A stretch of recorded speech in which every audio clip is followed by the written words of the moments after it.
મિત્રો, જય બજરંગી પ્રાકૃતિક ફાર્મ આપનું સ્વાગત છે। આજ અમે જીવામૃત બનાવવા માટે આપ સૌ ખેડૂત મિત્રોને માહિતગાર કરીએ છીએ। જીવામૃત બનાવવા માટે સૌપ્રથમ કઈ કઈ વસ્તુની જરૂરિયાત છે તે તમને જણાવી દઈએ। જીવામૃત બનાવવા માટે સૌપ્રથમ 10 કિલો ગાયનું છાણ, 10 લીટર દેશી ગાયનું ગૌમૂત્ર, 1.5 કિલો ચણાનો લોટ, 1 કિલો ગોળ અને 1 મુઠ્ઠી રાફડાની ધૂળ। આ એટલી વસ્તુની જરૂરિયાત રહે છે।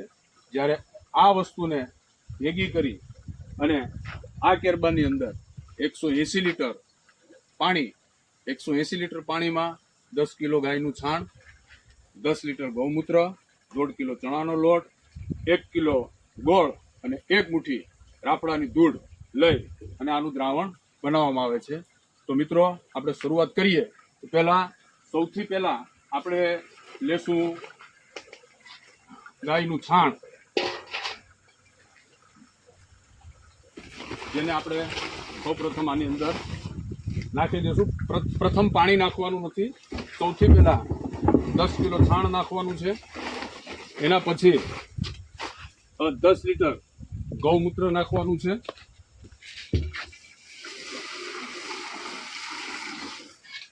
એના બાદ જે 1.5 કિલો ચણાનો લોટ છે એ લોટ નાખવાનો છે।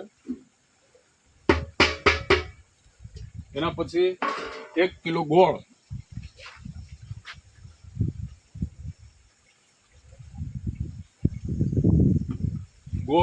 દેશી ગોળ લેવો, કોઈ જાતની દવાવાળો કે કેમિકલવાળો ગોળ લેવો નહીં, દેશી ગોળ લેવાનો, જેથી એની અંદર રહેલ બેક્ટેરિયાઓને ખાવામાં અનુકૂળ રહે।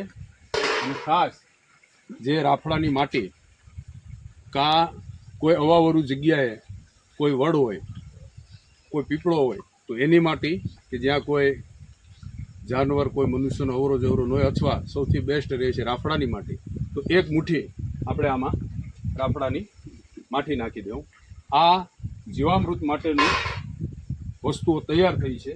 હવે આને આપણે જેમ ઘડિયાળનો કાંટો ફરે, આ દ્રાવણ જે આપણે ભેગું કર્યું છે, આને જેમ ઘડિયાળનો કાંટો ફરે એ રીતનો આપણે આને હલાવવાનું રહે છે।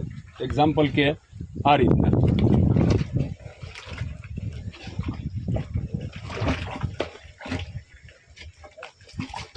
આમાં અત્યારે પાણી નથી, આના પછી આની અંદર આપણે પાણી નાખશું। પાણી નાખી અને આમાં ટોટલ આવશે 180 લીટર પાણી આવશે। એટલે ટોટલ આપણને 200 લીટર જીવામૃત આની અંદર આપણને તૈયાર થશે।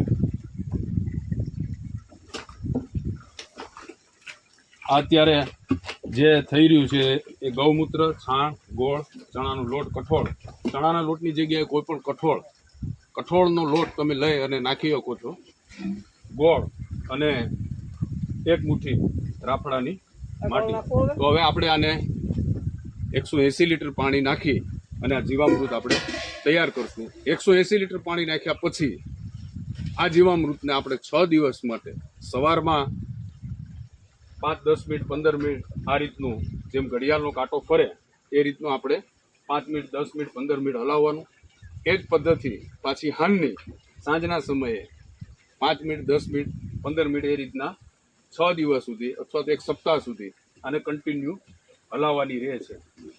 જ્યારે આ જીવામૃત બન્યા 8 દિવસમાં તૈયાર થાય પછી આ જીવામૃતનો 8 દિવસની અંદર આપણે ઉપયોગ કરી લેવો પડે। નકર એનું કારણ એ છે કે જો આનો આપણે ઉપયોગ કરવામાં ન આવે તો વાતાવરણમાં રહેલી ફૂંક આની અંદર આવે છે, અને એ ફૂંક જીવામૃત આપણા ખેતરની અંદર જાય છે અને આપણા ખેતરને ઘણું નુકસાન થવાની સંભાવના છે। તો જે પણ ખેડૂત મિત્રો પ્રાકૃતિક ખેતી કરી રહ્યા છે એ લોકોને ખાસ સલાહ છે કે જીવામૃત બનાવ્યા પછી 8 દિવસે જીવામૃત તૈયાર થઈ જાય અને 8 દિવસની અંદરમાં આ જીવામૃતને આપણે ખેતરની અંદર, તમારા પાકની અંદર પાઈ દેવો જોઈએ અથવા છંટકાવ કરી દેવો જોઈએ। તો મિત્રો, આ હતી રીત જીવામૃત બનાવવાની। અને જે કોઈ પણ ખેડૂત મિત્રોને પ્રાકૃતિક ફાર્મ વિશે વિશેષ માહિતી જોતી હોય તો અમારે નીચે આપેલા નંબર ઉપર અમારી ચેનલને સબસ્ક્રાઈબ કરે, લાઈક કરે અને શેર કરે, અને નીચે આપેલા નંબર ઉપર અમારો કોન્ટેક્ટ કર. જય હિન્દ, ભારત માતા કી જય, નમો વસુંધરા.